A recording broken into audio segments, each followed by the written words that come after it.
just have one item for all of you at the top, and then we can get started.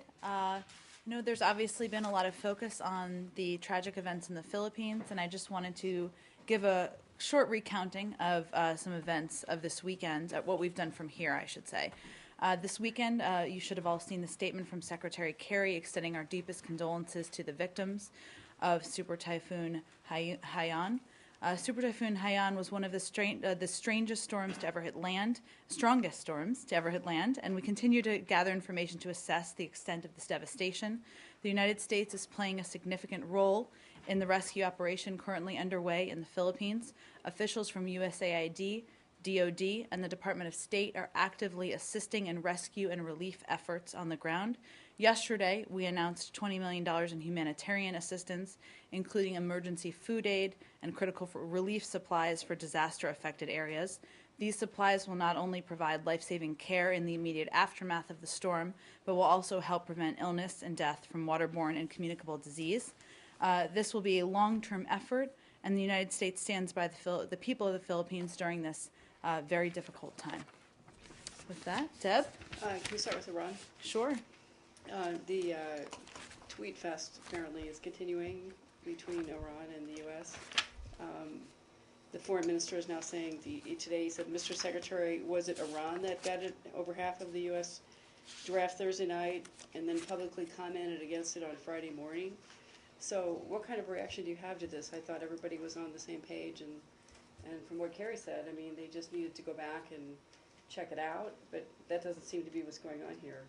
Well, I know some of this was a reaction to what the Secretary said yesterday, and I just wanted to reiterate what he did say, which was the P5 is united. There's still a gap between what language may be appropriate that the Iranians, that they are prepared to accept, but he believes we're all negotiating in good faith, something he said many times over the weekend. And he said Iran couldn't take it at that particular moment. They weren't able to accept that particular agreement. Obviously, we made significant progress in Geneva. That's something the Secretary said coming out. A few gaps remain. The P5+1 is united, came out of the weekend of negotiations united. There's still an ongoing discussion, as there was a discussion in the days leading up to Saturday evening. That's the purpose of a negotiation. As you know, they're going to be returning, the political directors will be returning late next week to continue this process, and that's where we're going from here. Why do you think that this blame game is going back and forth? Is this a translation issue, or they just didn't understand what he said, or did he take this as him blaming them, saying that they couldn't accept what was on the table? I mean, they clearly regard that as blaming him. Was the Secretary trying to blame the Iranians? I think I just stated exactly what he said, and that certainly wasn't blame. At this point, fault is immaterial. They didn't agree to an agreement. They're going to come back in next week and continue the discussions and continue the negotiations. We narrowed the gaps. There are still issues that remain, and that's where things stand. We know diplomacy is hard. It takes time, and the Secretary was conveying that it certainly is only natural that many countries will go back, convene, discuss, and they'll reconvene next week. Is the Secretary upset by this? Is the Secretary upset by the tweeting that's going on, or does he think it's just for Iranian domestic audiences? The Secretary doesn't have any particular analysis of the tweeting. He feels that this is an issue where we came very close to, as you heard him say, to making a deal. And I spoke with him about this morning. Diplomacy is hard. That this is an issue where it's very complicated. There are a lot of details to discuss. And he feels it's only natural that they would have to go back and discuss. And that's why we're reconvening. He's not bothered by these, then? He's focused on the path ahead. We know where the path ahead is. We are focused on continuing to narrow the gaps and on the negotiations continuing next week. Does he wish he had not said what he said about their having to go back? Well, that was a statement of fact that on Saturday evening the P5+1 was united. It wasn't an agreement that could be made between the P5+1 and the Iranians, but I think some of the analysis of what he said, as is evidenced by me just reading what he stated is not necessarily accurate. So, Jen, just to understand you clearly, no blame was assigned to Iran, correct? The Secretary of State is not blaming Iran in any way, shape, or form. It's not about blame. This is a challenging, difficult, complicated issue. We've been working through it. We came out of Geneva having made more progress and closer to an agreement than when we came in. Negotiations are about discussing tough issues. That's exactly what they did. The Secretary of He State wasn't was trying to blame him with them. I think I just stated that, Arshad. I stated he was stating the facts of why we didn't come to an agreement on Saturday evening. But you haven't actually said, I no, just he said didn't it's mean to fault is blame it. immaterial. It's not about blame. So I think I addressed your question. Well, If I may- you haven't said he didn't intend to blame them. It's sort of odd that you can't just say that. It's a simple sentence. I don't think anything's odd about it, and I'm not going to let you put words into my mouth. I'm not putting words in your mouth. Saeed? I'm pointing out the absence of words. So the Type. Secretary was saying that we came very close, that close. What was it that really scuttled the talks at the end, if they were scuttled? Well, I think broadly speaking, look, there's been. Let me try to give you a few of the principles of what we were going into it with to broaden this a bit, and then of course we can go back to your question. As the Secretary said, we're not going to go into, of course, all the specific details of our negotiating position. But to be clear, the purposes of these negotiations are to prevent, they continue to be, to prevent Iran from acquiring a nuclear weapon. To achieve that goal, we're focused on a phased approach. In the first phase, which is, of course, what we were discussing intensively, was halting the goal of the first phase is to halt the progress of Iran's nuclear program and roll back key aspects of the program. So as we look to what our principles were and what we were going into this with the goal of what our most serious concerns were, I guess is the best way to say it, they included the possibility of Iran, and they still include, of Iran producing a sufficient quantity of highly enriched uranium for one nuclear weapon, the possibility of Iran stockpiling centrifuges or increasing the efficiency of their centrifuges, Iran's ability to produce plutonium using the Iraq reactor, and bringing unprecedented transparency and monitoring of Iraq's program. The initial step would also provide additional time to negotiate a longer-term comprehensive solution, which is, of course, an important component of this, that addresses all of the international community's concerns about Iran's nuclear program. So I'm not going to get into details, but I think the broad point here is that diplomacy is hard. We were not surprised by the fact that we had to go back, and there was a need to go back and consult, do some consultations. That's exactly what's happening, and they're reconvening just next week. Okay, just a quick follow-up. Today, Ali Salehi said that in an expression of goodwill, they will open up the facility, the Iraq facility, for the IAEA. So do you have any comment on that? Is that really an expression of goodwill? Well, we have seen, of course, the announcement by Iran and the IAEA that they've agreed to a new framework of cooperation. Our goal remains that Iran address the international community's concerns over its nuclear program in a transparent and verifiable way. The agreement with the IAEA is another step towards reaching that goal. While the IAEA-Iran framework addresses the heavy water production plant at Iraq, it does not address the I-40 reactor. We remain concerned about Iran's ongoing refusal to provide the IAEA with updated design information for the IR-40, which, as the IAEA has stated, is having an increasingly adverse impact on the agency's ability to effectively verify the design of the facility and to implement an effective safeguards approach. We, of course, the P5+1, as I stated in my overview of what our most serious concerns were, we're discussing these issues as part of the negotiations, and that's one that they'll be discussing next week again. What kind of role played the Israel played at the last moment that the Iranian talk? Can you say that one more time? Yeah, Israel. What kind of Israel. Yeah, Israel. Israel. What kind of role the Israel played the last moment with France or something? I would point you to France on what their concerns were and what they expressed, but we are in close negotiations, or close consultations, I should say, with the Israelis. Undersecretary Sherman was there just yesterday. The Secretary was there in advance of his trip to Geneva. But I don't want to. We're aware of their concerns. We understand their concerns. We're going to continue to consult with them in the days and weeks ahead. Is that true that the Netanyahu reject the shake hand with Secretary Kerry before the last Iranian talk? No, I'm not aware of that. I was there, and they spent a good couple of hours together, so that wasn't something that I witnessed while I was there.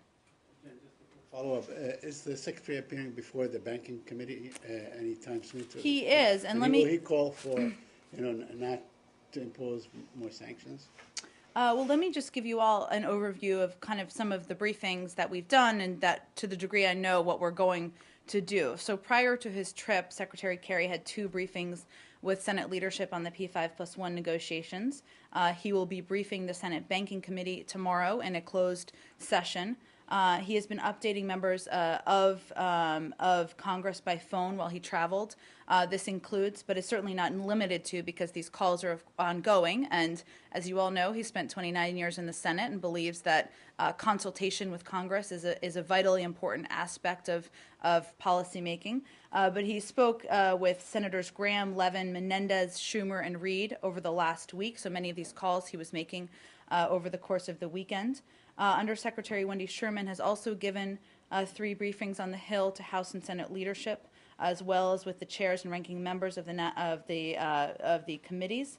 And later this week, she will give another update to committee leadership as well. So we are very closely engaged with Congress. These consultations will continue. In terms of the question on sanctions, the secretary will be clear that putting new sanctions in place would be a mistake while we are still determining if there is a diplomatic path forward. What we are asking for right now is a pause, a temporary pause in sanctions. We are not taking away sanctions, or we are not rolling them back. This is about ensuring that our legislative strategy and our negotiating strategy are running hand in hand. So is he working well with the chairman, Tim Johnson, who said that they would like to see new sanctions imposed? He will be consulting and briefing a range of members, and that will continue as part of the briefing tomorrow, but also in phone calls throughout the week. Is the current pause that he's asking for go to next week, or further on down, as long as the diplomacy is being pursued?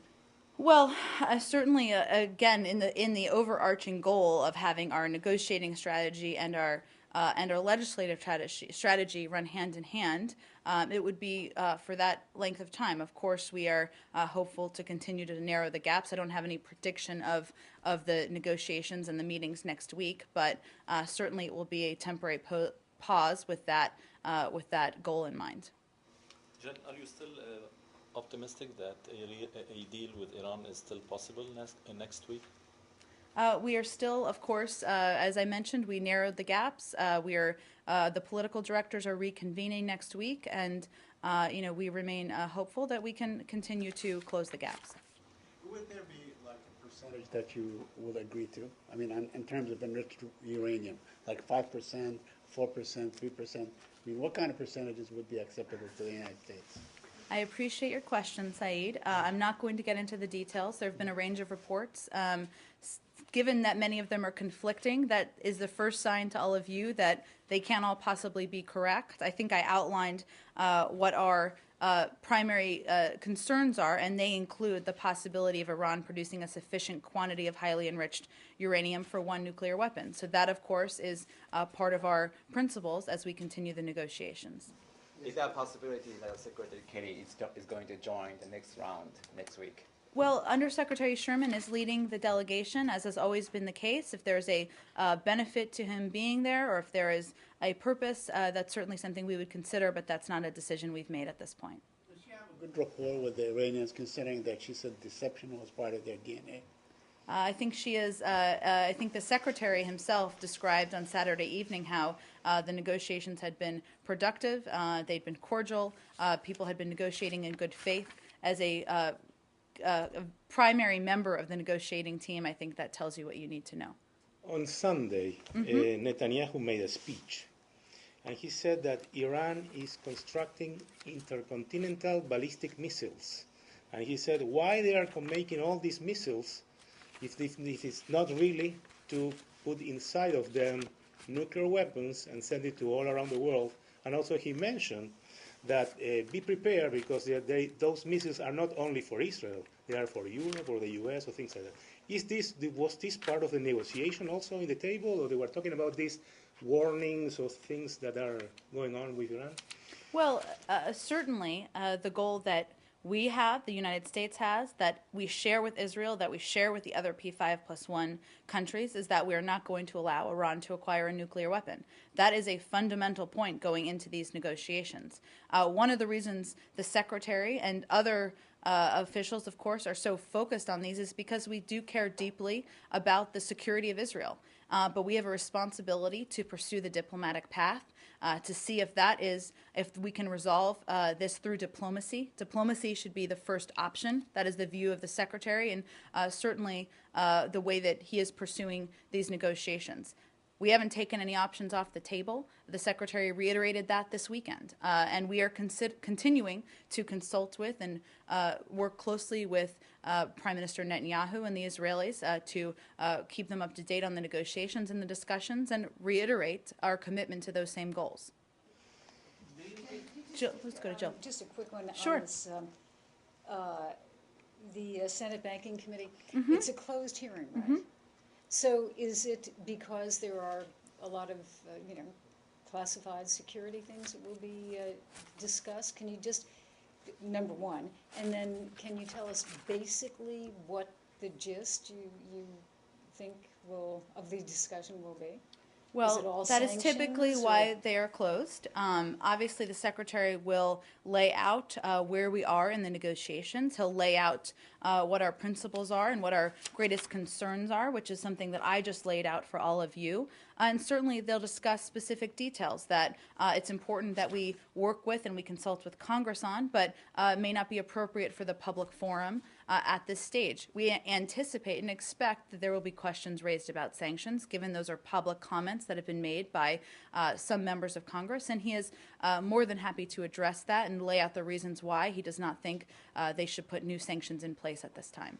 And staying on the congressional side of things, Senator Menendez has an op-ed in USA Today that says that tougher sanctions will actually be an incentive for Iran to verifiably dismantle its program, and that will actually be in concert with diplomatic efforts. So I know that that contradicts the stance that you've laid out, but obviously the Iranians read these kinds of statements as well. Have you gotten any signals from them as to what their reaction would be to sanctions moving forward in Congress?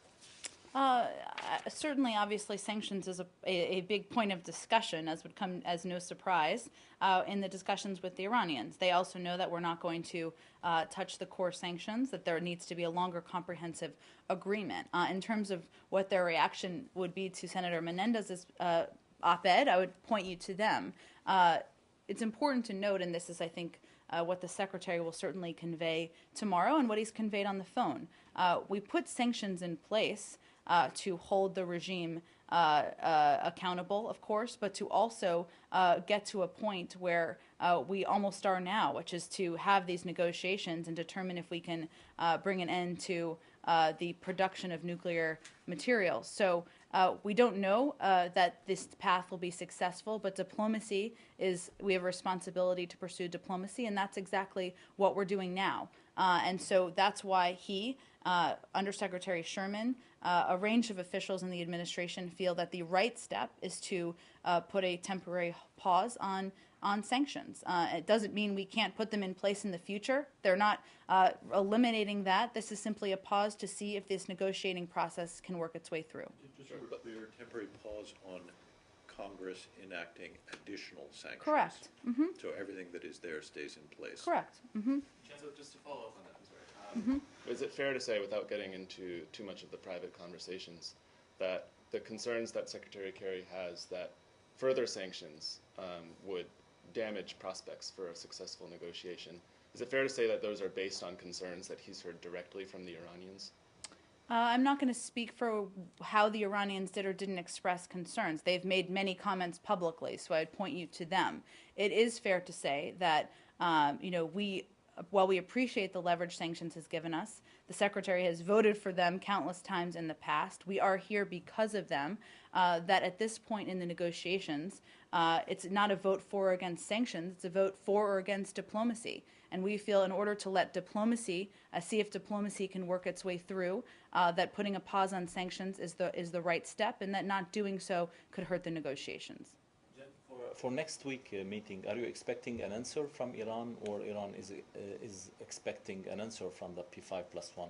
Well, I don't want to make I think we've put there was a discussion about a proposal put on the table. There needed to be additional consultations. Those conversations will continue. I don't want to put a prediction or a label on who has to get back to who. Obviously, the negotiations are about all parties discussing and working with each other to address concerns. But the Secretary yesterday said that U6, were united, and it was the Iranians who couldn't take the deal that was on the table. I mean, isn't it fair to expect that you're expecting a response from the Iranians to what the six have agreed to? Sure, but what I also was conveying was that over the course of the last couple of days, when the foreign ministers came in, it was natural that they were discussing issues, and that discussion will continue. So I wouldn't make it as hard as that. In other words, it's not just the Iranians getting back to you. It's possible that the discussion could evolve, or the proposal could evolve. Could continue, and I don't want to give a label on what the expectation is, because obviously there'll be discussions among the political directors between now and then. And is there any possibility of Secretary Kerry or other of the six ministers from other of the six nations attending next week's talks? Well, this isn't a decision. Undersecretary Sherman will be leading the delegation, as you know. We haven't made a decision for Secretary Kerry to go. He's always open to that if that helps move diplomacy forward, but that isn't a decision we've made at this point. There is a high-level Israeli delegation in town, apparently, that wants to make the rounds to make a case for tougher sanctions, headed by Minister of Economy Naftali Bennett. There's also an Arab delegation coming to town to do the same thing from Saudis. Could you confirm that from Saudi Arabia or the Gulf states? I would point you to them. I'm sure there are many delegations here, but I'm not aware of their visits. Okay, so their visits or these delegations will not meet with you. I'm happy to check, Saeed. It's possible that they are. I don't have any list of those delegation meetings at this point. Can I follow up on Iran? So I think you listed 5 senators whom the Secretary had conversations with while he was on the road. Senator Graham, by which you mean Senator Lindsey Graham, and then Senators Levin, Menendez, Schumer, and Reid. So that would be Harry Reid. So how come only one Republican among that group? I would caution you in doing an analysis of just the list, because he's making calls today as well. So he's reaching out to Republican senators as well? Sure, reaching out to both parties, and certainly he's happy to talk to members from both parties and brief them on the details. And then one other one on Undersecretary Sherman's plans to brief. Are those going to be tomorrow or after tomorrow? I'd have to check on that. I know it's sometime this week, but we can check and give you more specificity. Thank you. And then those will be closed briefings or open briefings? I believe closed, just with members of the leadership. So. And then lastly, in addition to leadership, will it also include members of, I presume it won't include the Senate Banking Committee, because Secretary Kerry will have done that himself. Will it include members of the Foreign Relations Committees? You know, the truth is we are open to many forms of consultations. Some of this is still coming together because we just got back last night, so we can provide you daily updates as more things are set. Subject? One more on Iran, and then we'll go to Jill. Oh, did you have another on Iran? Iran. Okay. Iran. Yeah, just one thing about. Yeah, I know you're not going to detail, but just one thing. I just want to know a little bit more about the heavy water reactor in Iraq. As the Secretary Kelly told before, this is also a very important issue. In general, how, this is it's going to be completed as early next year, so it can be produced plutonium next year. So, how important this issue toward this next round? Do you think it's going to be a key issue to our next round in general? Well, certainly Iran's ability to produce plutonium using the Iraq reactor is a key issue. That's why I said it was one of our strong concerns, and one that certainly is an important part of the discussions. On to a new topic. Oh, go ahead. One on this, just so we're clear, the Secretary is closed door briefing tomorrow to the Senate Banking Committee. Is that to the committee in its entirety or just to a certain number of members? I believe it's to the committee in its entirety, but we can double check that for Great. you as well. Do you know the time? It's in the afternoon. I don't know the exact time, but Thank we you. can check that too. I think so, but Jill was first on the change. Okay. Nigeria, the 2 American sailors who were kidnapped by pirates, there's a report that they were released over the weekend on their way home. Is that correct? It is correct. We welcome the release of the 2 U.S. citizens who were kidnapped from the retriever. For privacy reasons, we'll not provide any additional information on the 2 individuals or the circumstances of their release, but I can confirm their release. Thank you. Saeed? Yeah, Palestinian-Israeli negotiation. The Israelis announced plans to expand E1 with 20,000 new homes. Could you comment on that? Well, we are deeply concerned by these latest reports that over 20,000 additional units are in the early planning stages. We were surprised by these announcements and are currently seeking further explanation from the government of Israel. Our position on settlements is quite clear. We do not accept the legitimacy of continued settlement activity. We've called on both sides to take steps to create a positive atmosphere for the negotiations. As you know, the Secretary was there for a couple of days just last week to discuss the path forward. Why were you, when you say you were surprised, did you expect to get a heads up on this from the Israelis and you didn't get one? Well, we were not, it was not an issue discussed in advance. That's what I'm conveying, yeah. And would it have been any better if they had discussed it in advance or telegraphed their intention to do this to you in advance?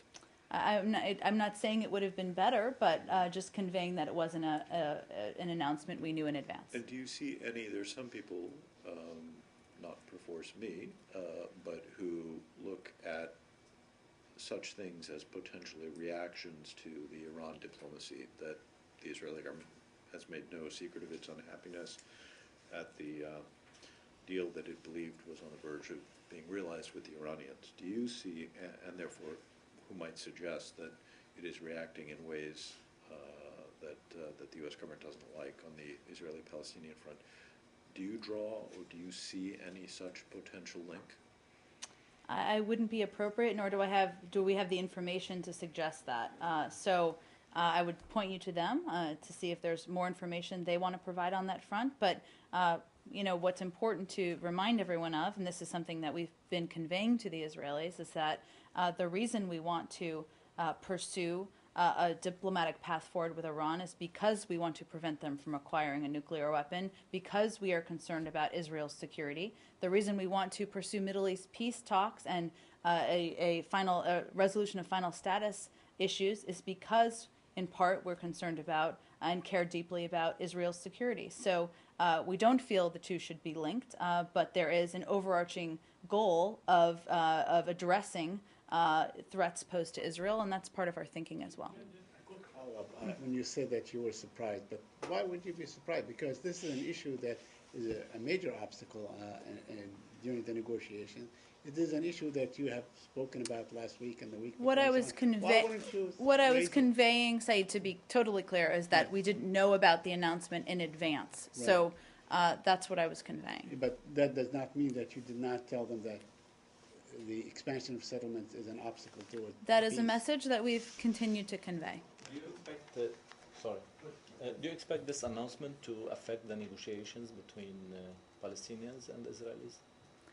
Certainly, while we've continued to encourage both sides to take steps that are conducive to peace, the reason, and this is the message we've been conveying both privately and publicly, that we need to continue to pursue these, and why it's important that both sides reaffirmed their commitment to the 9-month time frame, is that these are issues that we would resolve through an agreement, through an agreement on final status issues. So actually, it highlights the need for an agreement on these issues and for continuing the negotiations.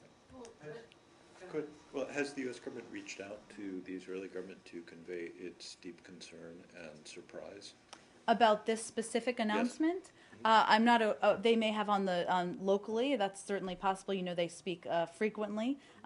We always raise concerns about these announcements, so I wouldn't be surprised if we have on this specific case. Calls by the Secretary, for example, or Beth Jones, or? I'm not aware of new calls as of this morning on this specifically. It sounds from like you're Secretary. saying that you do think it could affect the negotiations, because obviously this is one thing that the Palestinians say, that how can they expect the Israelis are negotiating in good faith if they continue to build something? Well, I'm certainly not making a prediction of that, and our hope is quite the opposite. But we have expressed concerns about steps that are not conducive to the negotiations and to a movement toward a peaceful, toward peace, and certainly settlements is one of them. Do you feel that the Palestinians are so weak that they really have no alternative to negotiating? I feel that last week the Secretary met with President Abbas twice. He reaffirmed both times his commitment to the 9-month time frame, to working through difficult issues despite the challenges, and we knew that this would not be easy in every step of the process. So that was important, and we're continuing to move forward. I guess, I'm asking you to get into the Israelis' head. I don't want you to, because Israel may feel that no matter what you do, no matter how many announcements we make, no matter how many settlements, the Palestinians will still have to come to the negotiations, because simply they depend on donor money and on U.S. leverage in this case. Do you have a question in there? Yes, I do. I mean, Okay. do you feel that the Palestinians have no other alternative except to negotiate throughout the 9 months, despite what happens on the ground? We feel that both sides, there's a reason for both sides to come to the table and pursue the negotiations, which is to resolve many of these outstanding issues that have been challenging for decades. So both sides have reasons to come to the table. I understand. But where is the reciprocity? Because the Palestinians stopped their efforts at the United Nations and other agencies and so on. But there seems to be no reciprocity from Israel. So what is As your you position know, on that? the Israelis they've released just 2 tranches of prisoners. There have been steps That by should have both. been There have released been 20 years steps ago. cited by both sides, but obviously there's more steps that need to take place. The issues are challenging. They're difficult, but we remain committed to them because we feel a resolution is so important to stability in the region and to the prosperity of both the Israeli and Palestinian people. Jen, just one quick thing. I know you're trying to tamp this down because, of course, it's bad. But the timing is particularly bad because you have the secretary, on the line. This is very high stakes diplomacy. It's not public because we, of course, don't know any details, but it's significant. And to have this happen at this particular time seems to beg a stronger reaction from the United States. Is it that you don't want to jeopardize, so you want to kind of keep your comments brief and not get into something, or don't you care? Are you talking about settlements, or what are you Settlements. referring to? Settlements. I can assure you that these issues have been raised between the Secretary and Prime Minister Netanyahu on several occasions and will continue to be as needed. However, coming to a conclusion, continuing to move the negotiations forward is a huge priority because it's in the best interest of both the Israeli and the Palestinian people. So I don't think we've been shy about our disapproval of settlements. So we've called them illegitimate. We haven't conveyed that, and at no point in any aspect of the negotiations have we or the Palestinians condoned them. But we want to move forward. We want to continue to work towards a resolution because that's the only way to resolve these issues. But back at the very beginning, it was my understanding that, Netanyahu told Kerry, look, we've got these settlement announcements in the pipeline. These are going to happen. I'm sorry, but this is going forward. So you weren't really surprised about those, okay? And I remember you all said, these were already announced long ago or whatever, even though they were coming at a time when the negotiations were just getting going. You said, no, we knew about these, they were coming, and everything was fine. Is this the first time that a new one has come along that was not part of that initial forewarning? I don't recall us specifying which ones we were surprised and not surprised about. The Secretary did say last week, to your point, that it wasn't a surprise that we knew there would be more announcements. So I don't recall us specifying that with the different announcements. This one you said he didn't even know about. In advance, I'm not saying we knew about every other one, we just didn't know about this one in advance. Do you think that this is something that, the Secretary has said in the past that, some of the announcements the Prime Minister didn't have any control of? Do you think that this is a case where there are people that are trying to torpedo the peace negotiations and that, Prime Minister Netanyahu really has no leverage here on that?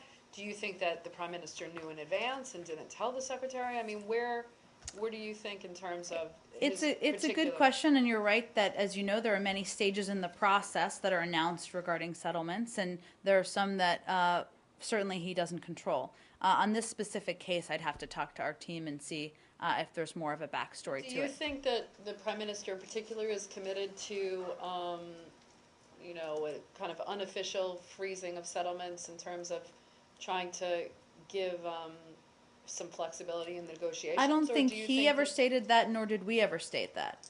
So, I wouldn't venture to guess that he is committed to that. Jen, do you believe that there is a high level of tension between Israel and the U.S. administration, and specifically between Secretary Kerry and Prime Minister Netanyahu? I don't. I think they have a long relationship. They have a strong relationship. They work through and discuss issues where they agree and disagree when needed. Certainly, Prime Minister Netanyahu has expressed concerns and questions about our diplomatic path and our pursuit of that on Iran, and the Secretary is happy to address those. They discussed that last week. Well, they also discussed the status of negotiations, and Undersecretary Sherman was just there yesterday, or 2 days ago, briefing Israeli officials. So those conversations will continue. But a definition of the strength of a relationship is not about agreeing on everything. It's about having discussions where you may disagree, and that may be the case right now. Can we move to another topic? Syria? Sure. Okay. Do you have any comments on the statements by the Syrian Opposition Coalition that they will attend the conference provided that there is a mechanism to move Assad from power at the end of the process? Well, we do welcome the Syrian Coalition's decision to participate in the Geneva Conference. This is a significant step forward in the process to convene the Geneva Conference, whose goal is the full implementation of the Geneva Communique, and most importantly, establishing by mutual consent of the two negotiating delegations a transitional governing body. We also welcome the inclusion of representatives of the Kurdish National Coalition within the Syrian coalition, ensuring the coalition is more inclusive of Syria's diversity. We agree with Joint Special Representative Brahimi that there should not be preconditions on Geneva II. However, we would note, as Secretary Kerry said following the London 11 meeting, ministerial, that the implementation of Geneva I through that process, which is the creation of a transitional governing body by mutual consent, that's not a process through which there is a way to see how Assad would be a part of a transitional governing body. So the implementation, the intent of the process is, if their intent is for Assad to go, that actually would be a part of the process of implementing Geneva I. Okay, so you don't require as a precondition that when they begin the negotiations, at the end of that negotiation, Assad should be gone. Right? Well, the purpose of the negotiations is to implement Geneva I. As part of that is the creation of a transitional governing body by mutual consent. Since the opposition is not going to agree for Assad to be part of the transitional governing body, implementing Geneva I accomplishes that. And finally, from my end here, do you expect this opposition to be able to represent the militants on the ground, the rebels on the ground with guns?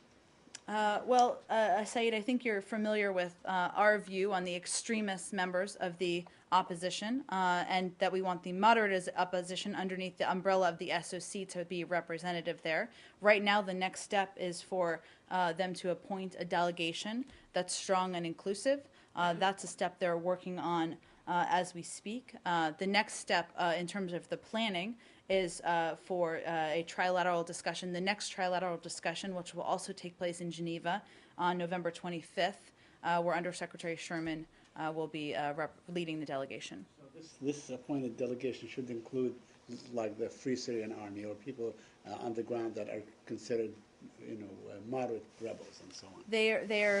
We believe it should be inclusive. We believe it should be strong. It should be underneath the umbrella of the SOC. They're working through that now. After the opposition's statement yesterday, do you have a clearer idea now when the Geneva II conference will be held? Well, we're still, deliberations are ongoing about the optimum date for the Geneva conference. I just mentioned the trilateral meeting, which will take place in about 2 weeks, again with the same representatives who were there last week. So I'm certain they will be discussing that there, and we're continuing to consult on the optimum time to have a conference. Do you expect any announcement after this meeting about the date? I don't want to make a prediction, but obviously that's the step we're moving closer to. Thank you. Go ahead in the back. We always talk about Geneva II implementing Geneva I, which means establishing this governing body.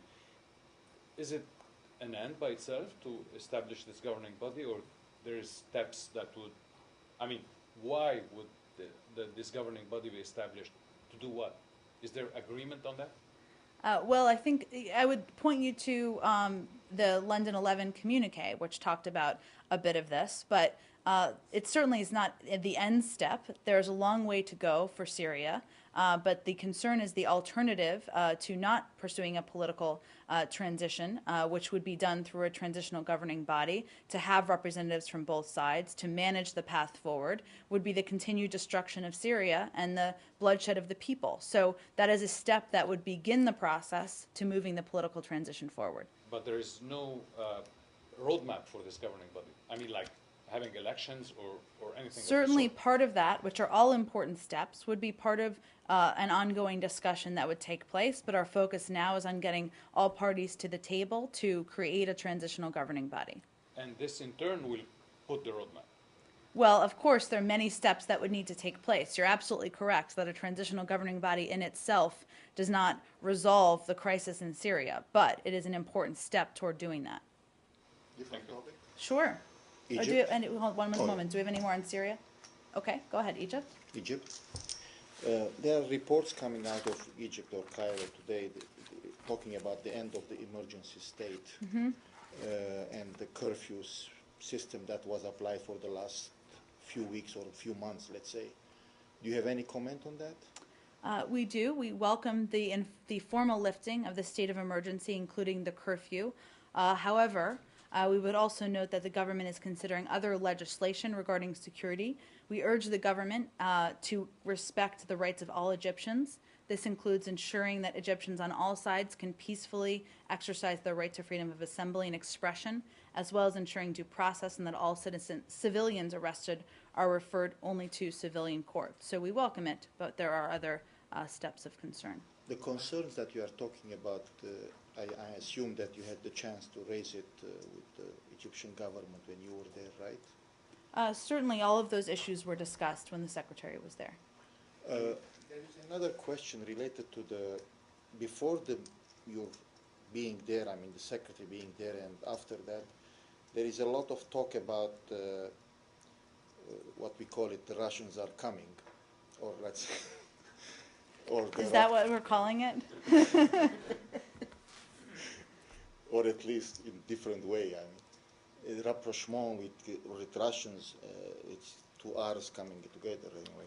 So is that an issue that, how do you see it? Is there any concern about that, especially when there is a talk about possibility of having arms or purchasing arms? Are you talking about the upcoming visit of the Russian Foreign Affairs? Yes. Okay. And in that line, the whole tone of the talk of the town, let's say, it's about the possibility of taking arms from Russia or visits and more investment with Russia, whether diplomatically or politically.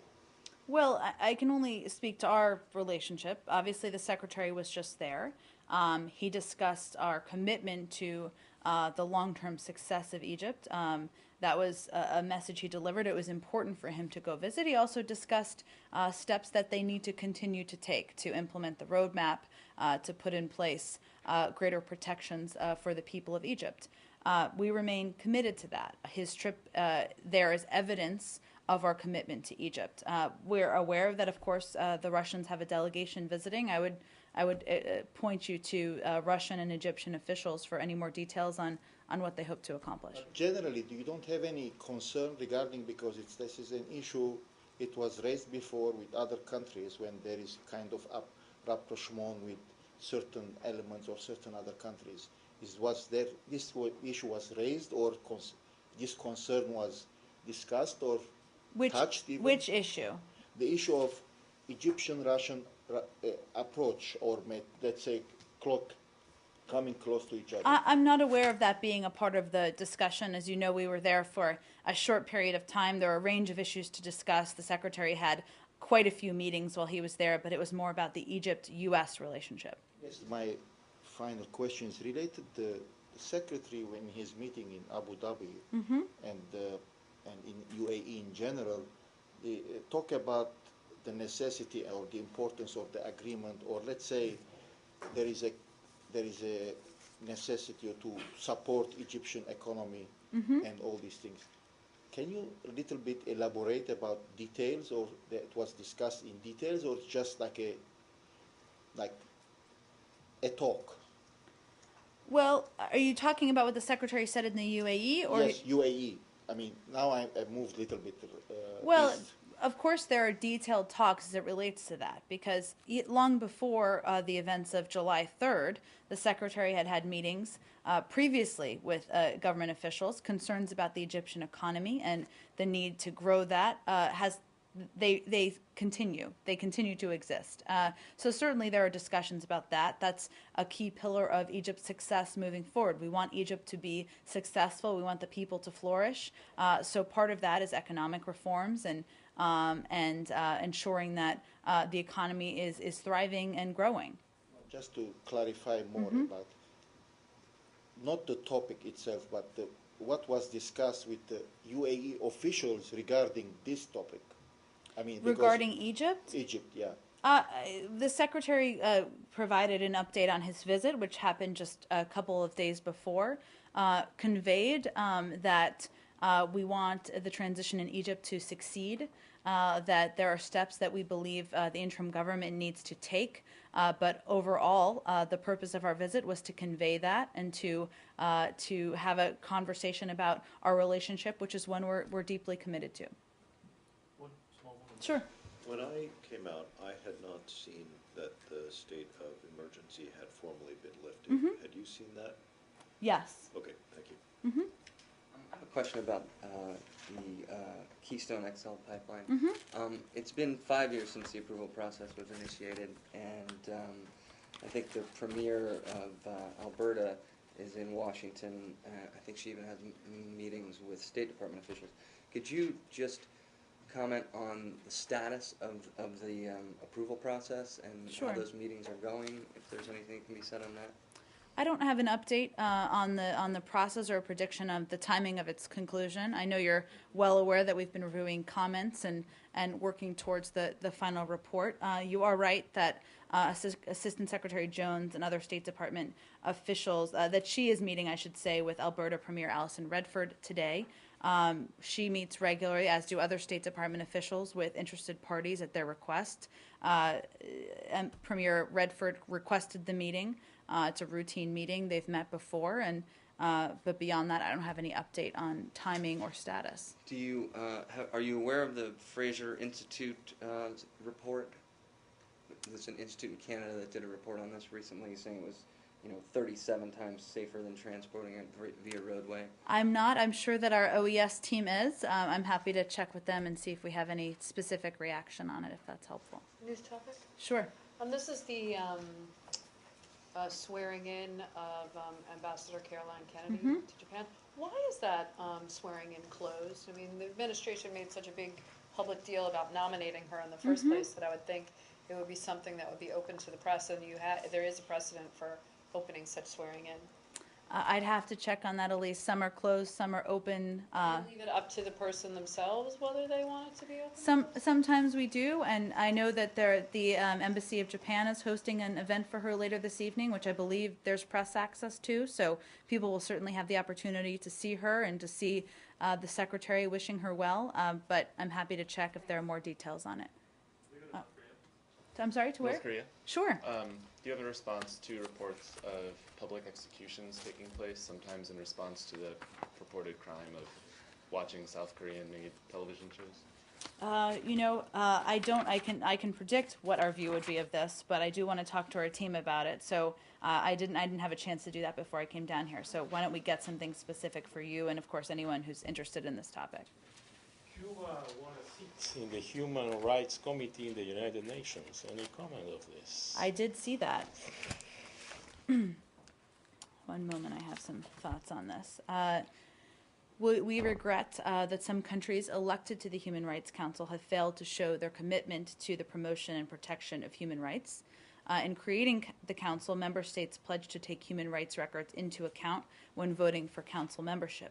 However, at the same time, we have been able, there are countries that were just elected, including Russia, Cuba, and China, who have previously served on the Council before, and we have still been able to work together and make progress. So that is what we are hopeful of with the Council moving forward.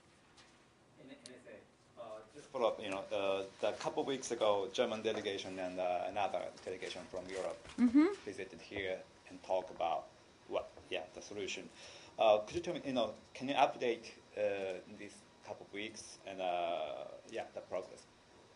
Well, as you know, there is a review that's ongoing that's being led by the White House that the president called for. It's looking at activities around the world with a special emphasis on examining whether we have the appropriate posture when it comes to heads of state and how we coordinate with our closest allies and partners and what our further guiding principles should be.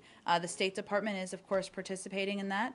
Our role here is, of course, as the chief diplomat, Secretary Kerry of the country, and as many other chief deputy diplomats around him, is to communicate with, hear from, listen to any concerns as they're expressed, hopefully alleviate those concerns and strengthen our intel gathering relationships moving forward. But that review is ongoing, and we still expect it to be completed by the end of the year. I know it's very difficult, but how do you think it can make a balance between national security and protecting the privacy? How can we? Yeah. Well, that's a part of the review and one of the major issues that's being looked at. And certainly we want to continue to protect United States citizens and protect those of our allies, but also recognize, as the Secretary has said and as the President has said, that sometimes there's an inclination to keep up with technology, and we have to take a close look at those principles that I just laid out. Sure. We've got a lot of... Did you say what topic? I'm sorry. Philippines? Philippines, yes. We've got a lot of information on U.S. Aid being delivered there, but I wanted to ask, are you aware of any evacuation efforts going on of Americans from hardest-hit areas? And if so, do you have any details? Let me give you just a little update. And obviously, there's a lot of coordination going on between all of the agencies, and it's a tremendous focus by all of the relevant agencies on this. So, but just to give you a brief update, there have been 2 U.S. citizen deaths in the Philippines. The number may change as we receive additional information. The U.S. Embassy in Manila is providing consular assistance to the families of the deceased. Out of the respect of the families, we are not, of course, providing details. Consular officials are also checking in on the welfare of U.S. citizens who have enrolled with the embassy or whose loved ones have contacted us. A team of embassy officials will travel to the impacted area on November 13th to assist U.S. citizens in what their needs are. Go ahead, Elise. Maybe you're going to do that, but can you quantify how many welfare and whereabouts requests you've gotten and how many have checked in? I mean, how many, if you could provide any numbers on how many Americans, not necessarily are in the area, but how many Americans that you know of that you're either dealing with or looking for? I believe that's not a number we can provide, and it's obviously, but let me check with our consular team and see if there's more details we can give you. Well, I on mean, usually it's an issue of security, and Sure. if it's a dangerous place and you don't want to, for those, but I do believe in previous cases such as the tsunami and other or Haiti and other international disasters, there is a precedent for talking about those numbers in terms of how many Americans you're looking for. Sure.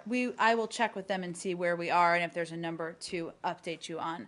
In terms of the question of evacuation, I'll have to check with them on that as well. I mean, the point is the situation is fluid, of course. We're contacting citizens on the ground. We're making our consular affairs officials available. We have a stateside call center.